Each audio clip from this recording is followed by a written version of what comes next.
Keutamaan dan keistimewaan pelihara kucing dalam Islam. Jangan remehkan kucingmu, bisa jadi dia penyelamatmu di akhirat.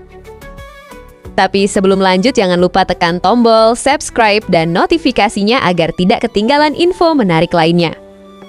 Pertama, pintu rahmat dan pahala.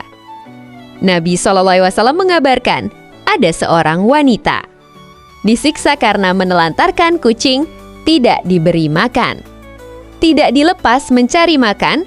Hadis riwayat Bukhari dan Muslim.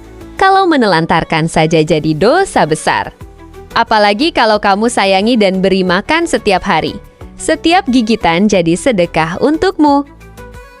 Nabi SAW juga bersabda, pada setiap makhluk hidup yang memiliki hati yang basah ada pahala. Hadits riwayat Bukhari dan Muslim. Maksud hadits tersebut yaitu bila kita berbuat baik dan kasih makan makhluk hidup bernilai pahala dan mendatangkan rahmat Allah. Kedua, kucing tidak najis.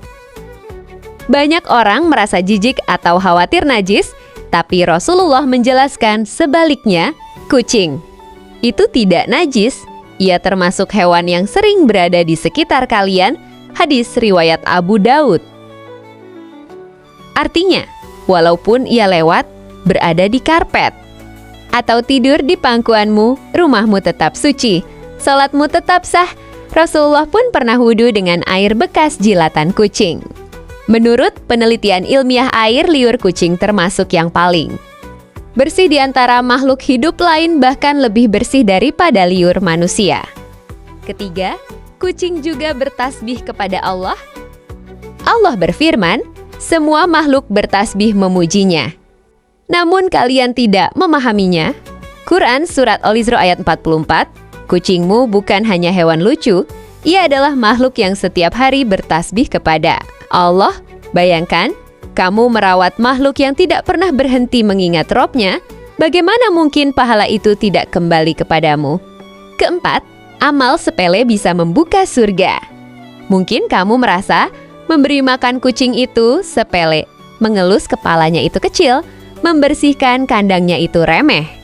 Tapi Allah melihat hati yang memuliakan sesama makhluknya. Karena kebaikan dari hal kecil bisa jadi jalan menuju surga yang besar. Jadi mulai hari ini, jika ada kucing yang datang ke rumahmu, jangan tendang, jangan diusir, tapi sambut sebagai tamu Allah. Jadikan setiap makanan yang ia makan sebagai pagi yang penuh pahala. Jadikan setiap usapan di kepalanya sebagai sedekah yang menyelamatkan, karena bisa jadi kucing yang kamu rawat hari ini akan menjadi saksi pembelaanmu di hadapan Allah kelak. Kucing yang kau rawat tanpa pamrih akan menjadi sebab Allah merahmatimu saat tidak ada siapapun mampu menolongmu. Di dunia ia diam dan lemah, tapi di akhirat ia mungkin menjadi saksi yang membelamu di hadapan Allah. Jalani hidupmu dengan menebar rahmat, bahkan kepada hewan kecil yang Allah titipkan di depan pintumu. Subscribe channel ini agar dapat lebih berkembang. Dan mari belajar mencintai karena Allah. Mungkin cukup sampai di sini. Perjumpaan kita dan nantikan kisah inspiratif selanjutnya. Assalamualaikum warahmatullahi wabarakatuh.